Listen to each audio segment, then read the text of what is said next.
So it gives us and me very great pleasure to be able to do a prediction which isn't nuclear, which is a first. So here is the prediction. It has to do with Haggai 2 and the two spies. We are going to get a visit from the two spies on Sivan 21 this year, which is this weekend.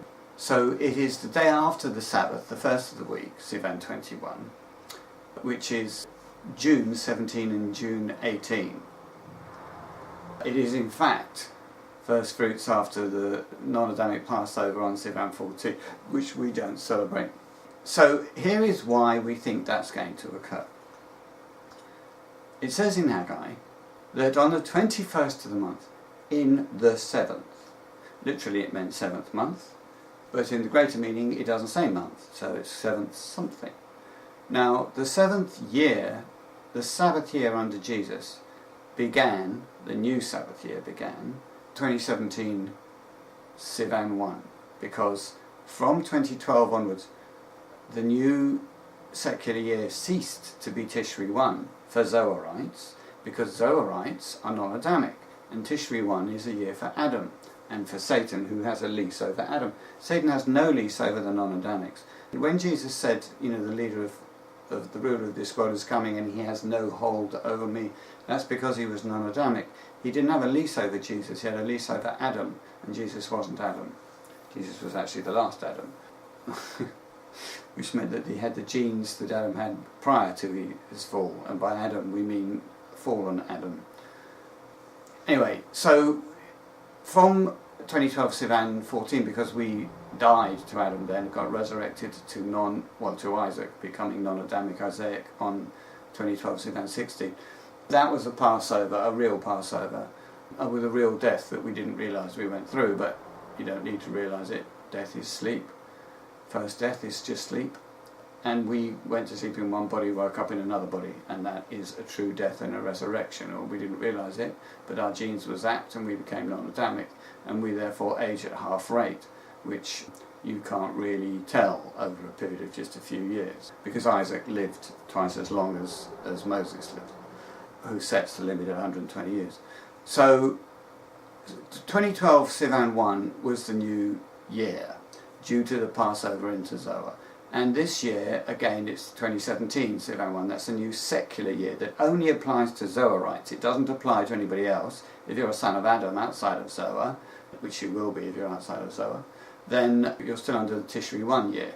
And it's going to change to a Tammuz 1 year. So the Sabbath year, the Sabbath secular year for Zoarites began 2017 Sivan 1. Again, the 21st day of the first month of that year, which is the 21st to the month in the 7th year, rather than in the 7th month, that will be Sivan 21, which is June 17-18, which is this Saturday, Sunday. Now, it then goes on to say, be strong, God says. The word occurs to Haggai, who says that Jehovah says, be strong to Zerubbabel and to Joshua and to the remnant of the people, and work. And this is what got us thinking, got me thinking actually, because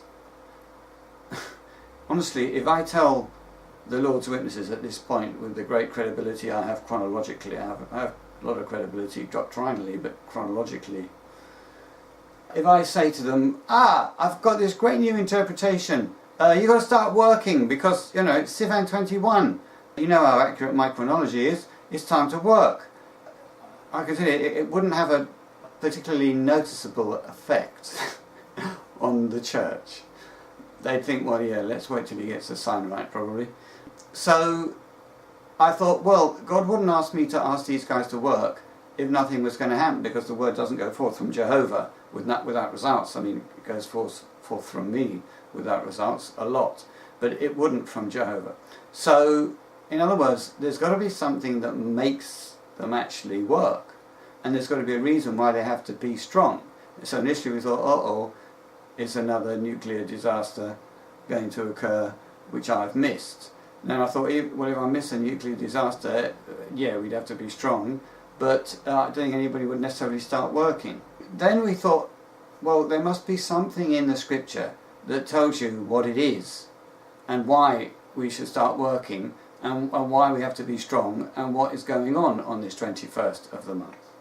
And then we read carefully verse 3, which says, "Who of you saw this house in its former glory?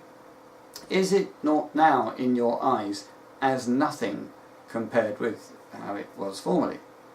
And we always interpreted it as the former glory was the most glory that this church has had, not in doctrinal terms, because in understanding and doctrinal and decoding terms we've got more glory now than we've ever had, but nobody pays much attention to that. It's how many people we had at a meeting and how good the meeting was and all that sort of stuff. And our most fun meeting was in Chicago in 2006, the Nissan 14 Passover, when we had about 25 people, and it was a really good meeting, a brilliant Passover, and that was the biggest glory this church had, and we thought it was referring to that, Haggai 3. It wasn't. We had overlooked Laodicea. Most of the glory of this church, in terms of numbers, just size of congregation and the glory of man, shall we say, has been held by Laodicea, not by us. So there's no Lord's Witness who's presently coming to Lord's Witness festivals and in this part of the church. There's actually no Lord's Witness with a 4EC water baptism, so there's no actual Lord's Witness today who has ever seen the glory of Laodicea. The one who I baptised who went to Laodicea, who was a Lord's Witness, he lost the water baptism 2011 Tebeth 10, and then they became a false church. So the glory being referred to there is the glory of Laodicea. And then it says, is it not looking as nothing compared with that in your eyes today? And in the literal meaning, yes. Compared with Solomon's temple, the literal meaning of Haggai is that they were just about to build Zerubbabel's temple, and all it was at that time was a hole in the ground. And when you compare the hole in the ground with the grandeur of Solomon's temple, there's no comparison. That's the literal meaning, but it's a binary question. And with a binary question which provides a yes-no answer, how is the glory like before, yes or no? Literally no, and in the symbolic greater meaning, it's the opposite, it's yes. Both answers are true in the two different meanings. So that means that our glory has to become as big as it was in Laodicea this weekend. And the only way that could happen is some Laodiceans came to see us and told us about their glory, or came to join us, in fact.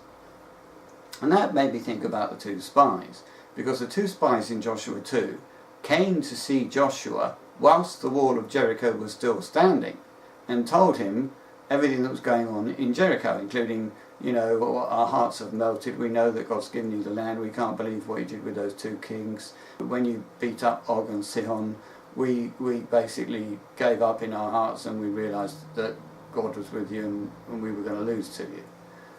Now Rahab, in Joshua 2, she dwelt on the wall, her house was on the side of the wall, so she's watching the contest, because if you're on the wall you can see the contest going around all our wonderful circumnavigations in our brilliant strategy to destroy Jericho, which is walk round in circles forever at God's instruction.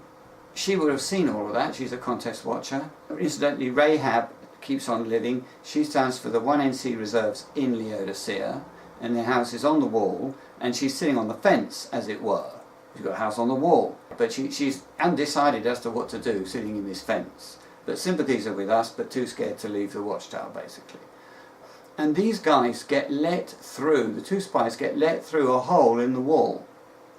And that's a chronological hole, which has opened up because they're not allowed to come and see us, these spies, until the wilderness penalty, the 40-month Laodicean wilderness penalty, has ended.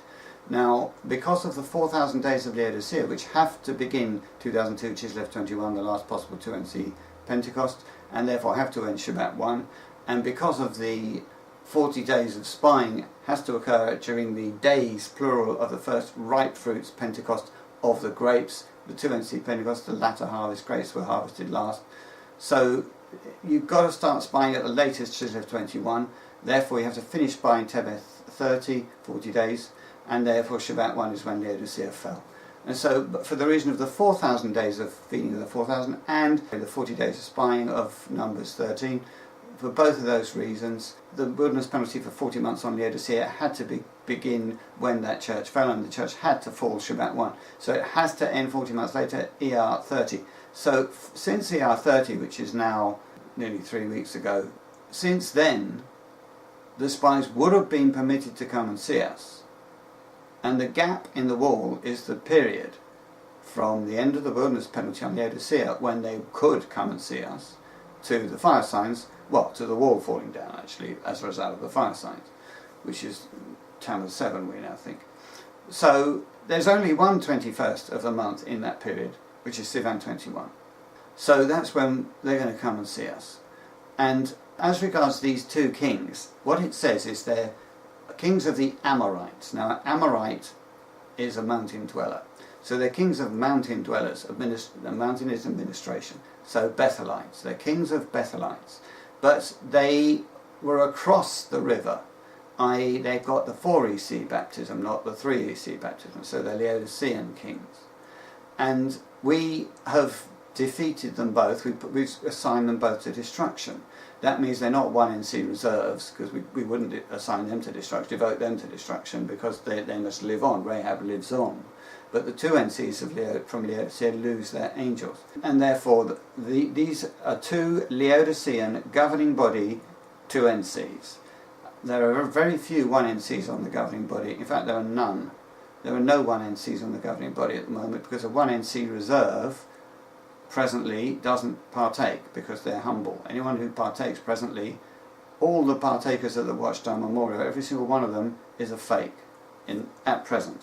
And there are some 1 NC reserves who aren't fakes, but they've never partaken, they're too humble to do it. That's the parable of the guy who sits himself at the top of the table and gets booted out, and the guy who sits himself at the bottom of the table who gets elevated. So these 2 people, one of them is AOL, the Angel of Laodicea, who we believe to be David's blame. The other one is another governing body member who's a 2NC, who's a Laodicean. And those are the 2 kings, Sihon and Og, who we have devoted to destruction. And they're very high status people in the Watchtower. And because we've beaten them doctrinally, we have a reputation. The 2 spies, though, they're not those guys. Laodicea sent out 12 spies to spy on us for 40 days, and just as was the case with Israel, the 10 came back saying, oh no, it's far too difficult, it's too ambiguous, you can't work out what the scriptures mean. These guys have been going around forever, they'll never work it out, it's just a waste of time, we want to go home, we can't do this. And then the other 2 spies said, no, it is difficult, but who cares how difficult it is to men? It's not being done by men, it's being done by the Holy Spirit. The Holy Spirit wrote the Bible. They didn't write it in such a way that nobody can understand it. They're going to tell us. What's the matter with you? You can't see how they'll tell us because you're not the Holy Spirit, but they will do it. It's like my example. The wall's too high for a human to see over into the Garden of Eden, and the Holy Spirit lifts you up, and then you can see over the wall. And they're going, oh, the wall's too high, the wall's too high. But the other 2 spies, the good spies, the faithful spies, are saying it doesn't matter how high the wall is. The God will lift us up and we'll have a look over it. So those 2 guys, whoever they were, they're going to come and see us on Sivan 21, which is this Saturday, this Sunday. And that is the prediction, and it's a great pleasure to make that prediction rather than the nuclear catastrophe prediction. And incidentally, another reason we think it's Sivan 21 is that there's a count in Haggai 2 of how many days after this 21st of the month it is before the glory starts coming into the temple, and that count is 17 times, and we have the 3rd fire sign on Tammuz 7, so that's another reason why it must happen on Sivan 21. But anyway, there's a prediction. This weekend, Saturday, Sunday, June 17th, 18th, we should get the 2 spies from Laodicea coming to see us or contacting us, because we have no physical knowledge of Laodicea at all. Everything we know about Laodicea, every single thing we've worked out from the scriptures.